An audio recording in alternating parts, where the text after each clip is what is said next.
Lexus GX460 has remained the same pretty much throughout its entire development, with the exception of some facelifts here and there. One of those facelifts was in 2022, where Lexus refreshed the infotainment with a larger screen and added things like Apple CarPlay and Android Auto, all while keeping the rest of the vehicle mechanically the same, making those years probably the more desirable GX460s to own now. My wife has a 2021. We've got our first kiddo on the way, and I'd like her to have Apple CarPlay so she can use a camera in the back to see the kid. However, I don't think it makes sense to buy a 22 or newer GX460 to just get that. So today we're going to be doing an Apple CarPlay integration kit to add CarPlay to the OEM screen. My name is Scott, and you're watching the Carrera Cafe. Now, of course, it's raining here in St. Louis today, so I've got my canopy up behind me, and hopefully we don't get too wet. For this CarPlay integration, we're going to be using the CarLink Life Kit. I landed on this because it seems very similar in functionality to the Hamilton kit that a lot of people use, but it does cost less. I've got a link in the description for this kit if you're interested. If you buy through that link, it does help out the channel. So let's get into the installation. Now, like any electrical project on your vehicle, the first thing we want to do is disconnect the negative battery terminal. Go ahead and make sure your vehicle's unlocked. You can even roll the window down if you want, in case you're worried about not being able to get into the vehicle without popping off and doing the manual key. So we're going to go ahead and take off the negative battery side with just a 10mm wrench.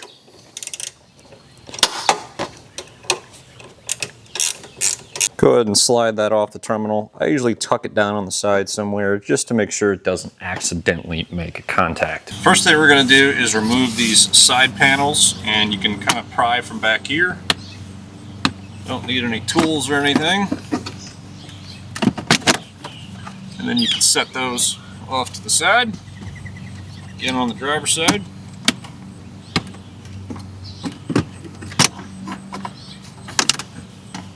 And you can set that off to the side. We're now going to remove the shift knob. You might have to tug down on the leather. You can also pull the shift boot out by just giving it a little tug. The next item is underneath here. There'll be a small kind of tab to pull out. Kind of just reach under and that will come out. We're going to remove this panel now, and you can just do that by kind of lifting back here. Open the console, it might make it a little easier to get to. Just like that.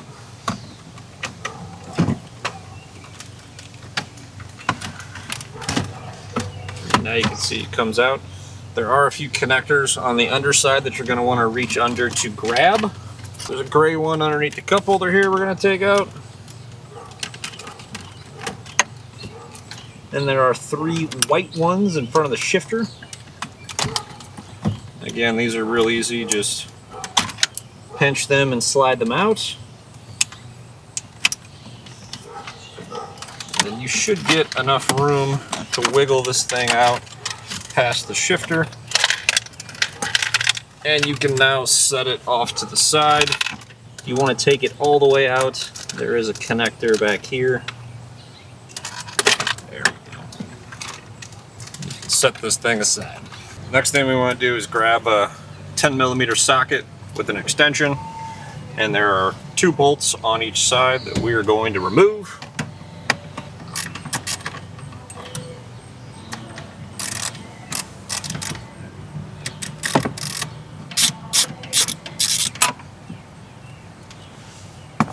So there's 1 on each side.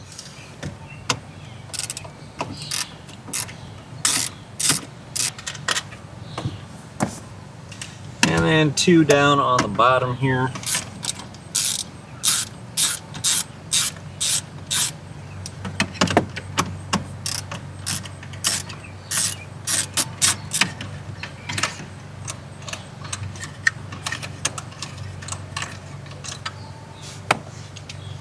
So now this radio should be able to slide out. So just kind of give it a little jiggle. Jiggle, jiggle.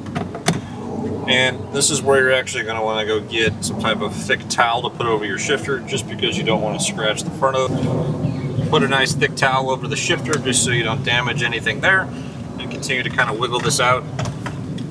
Now behind the radio, there is going to be a plethora of connectors. They're all very straightforward. You don't need to take pictures of them because they can only fit one way. Just go ahead and gently push in each tab and slide it out. Don't pull by the wires, pull by the clip. The only kind of cumbersome one is this really large one. It's got kind of a little release mechanism. So the big gray one's got a small tab inside that you want to lift up on. There we go. That one was kind of tough. There's a little tab that you have to move out of the way. And we got one guy left down here to get out. Just like that. Now I got the whole radio out. We can set that to the side. So now we need to get the screen out to be able to intercept the signal. To do that, we're going to take off these two trim pieces where the push start stop is, and there should be 2 more bolts to take this guy out. So we should just be able to kind of pry here. Yeah. Pry from that side.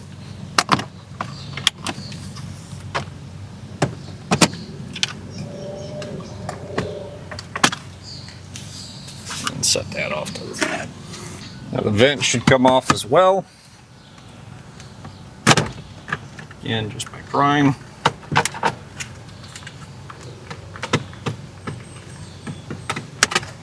Like so. So then that leaves us with 2 more 10mm bolts, 1 on each side. Careful not to scuff your steering wheel. Depending on your extension, you might need to come through the front of the wheel.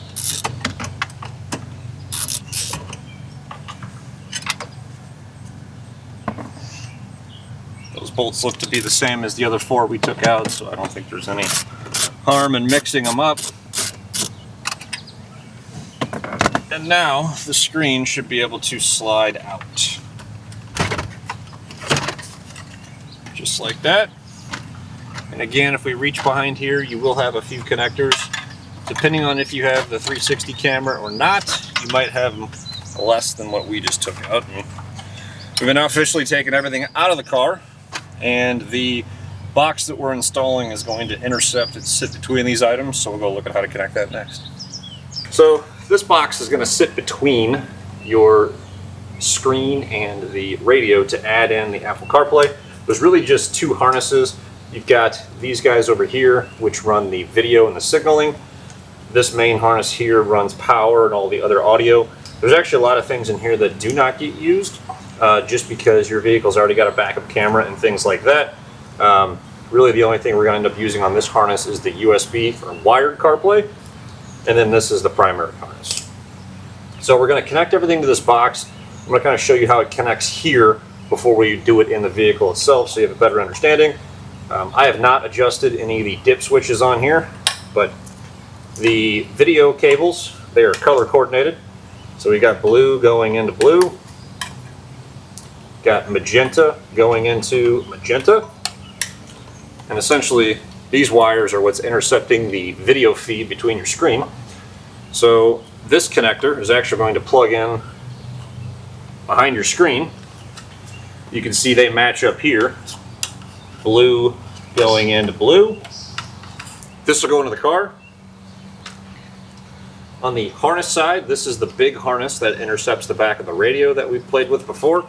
So this is essentially going to connect into the back of the unit and intersect it like that. Same thing goes for this guy here. It's going to intercept as well.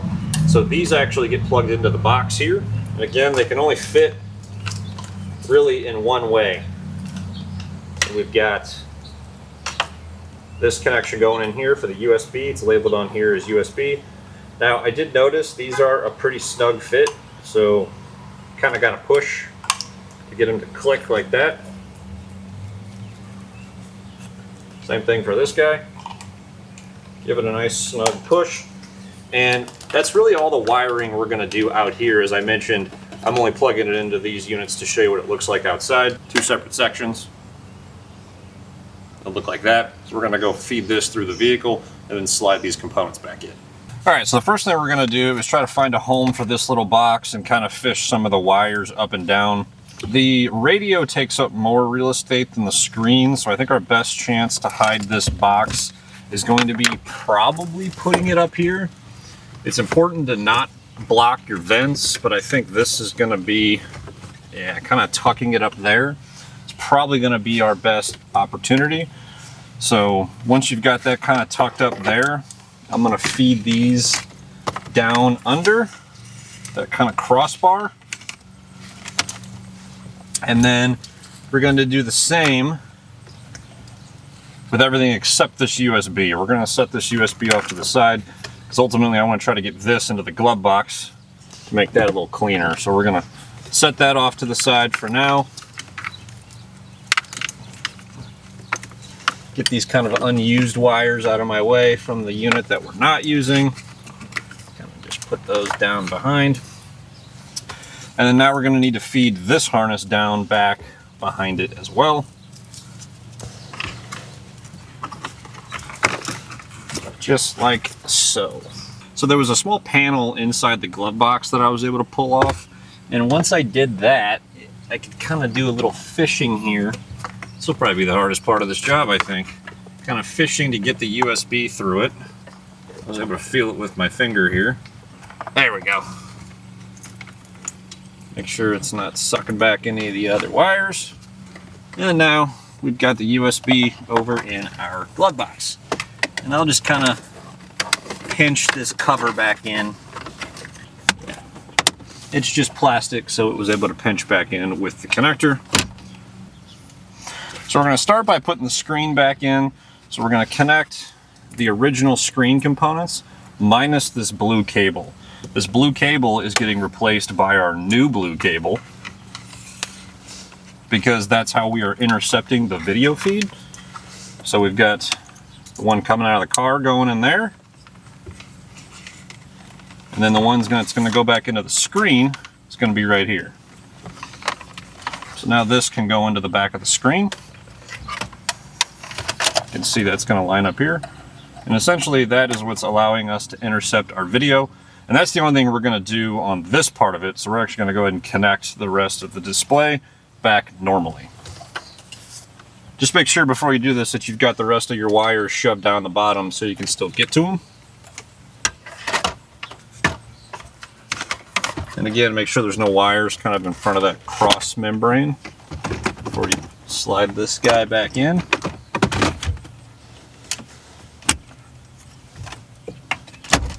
And if you've got everything snug, it should just snap back in. Before we screw anything together though, we're going to finish connecting everything else. So the next part is we need to connect everything back to the radio down here. So we're going to start playing with some of those connectors now. And as you can see, this starts to kind of paint the picture now, right? This biggest bracket is actually being intercepted. So instead of this plugging into the back of the radio now, it is now plugging into this harness like that. Just like on the factory, this tab is going to kind of come down as well and click into place. Now that will actually go into the radio instead. So now we've got that harness kind of intercepted there. And then lastly, we got to intercept with this connection here. Again, it should only be one of them that fits, so I'm just going to do a little bit of guesswork here. And it's this guy, I believe. And then now everything else plugs in just like before. So all these items are going to go back in the radio, so we're going to grab that next. So now we've got our radio, and I'm going to do the big harness last, I think. Actually, now that we've got more play, this should be easier to go in. Might be helpful to kind of get your radio resting down here, kind of upside down like this. Just being careful not to scratch anything. So we're going to slide in that connector. And then proceed with all the other small ones, just like we did when we took it out. Again, all these are individual, unique connectors. You shouldn't be able to plug in anything incorrectly. And as you get to the final few, you might have to really start working your way back into plugging it in so you have enough room. All right, took a little bit of finessing, but we've got all the harnesses connected. And the goal now is to kind of make room for all those extra wires. Slide this thing back into place. Now we got to put in all 6 of our screws. It was a really snug fit. I had to kind of move the big wiring harness kind of off to the side to get everything back in there. There is a little bit of gap still, but once I crank down on the bolts on the side, I think that should go away.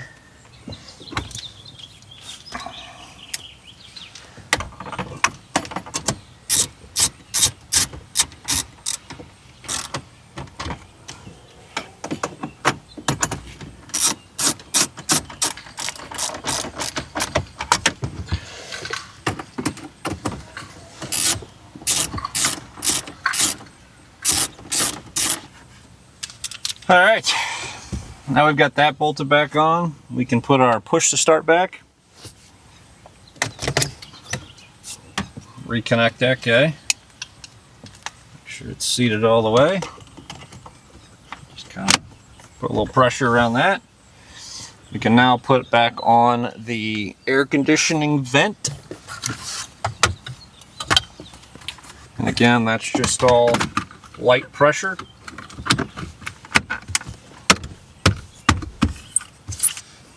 And then now we can do the trim piece from underneath that. Now we can put this piece back on. Now we're ready to put back in the center console, so you can get rid of your towel. Kind of feed this in. And remember, before you snap this all together, there are some connectors here on the underside that need to go in. Got a lot of change in there.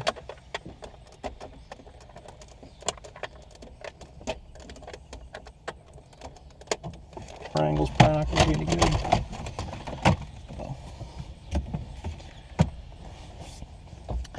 Kind of push forward this way so everything kind of falls into place.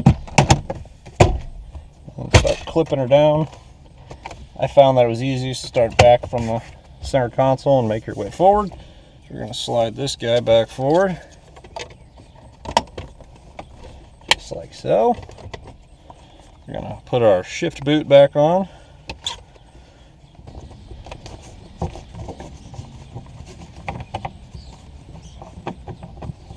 Come on, little guy. There we go.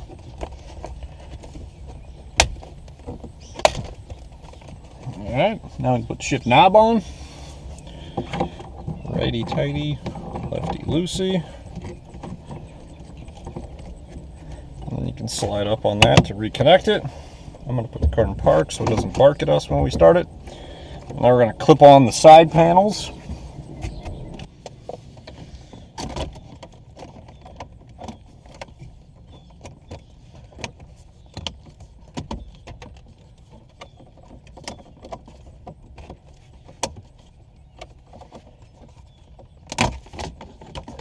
Easy to start these from the front.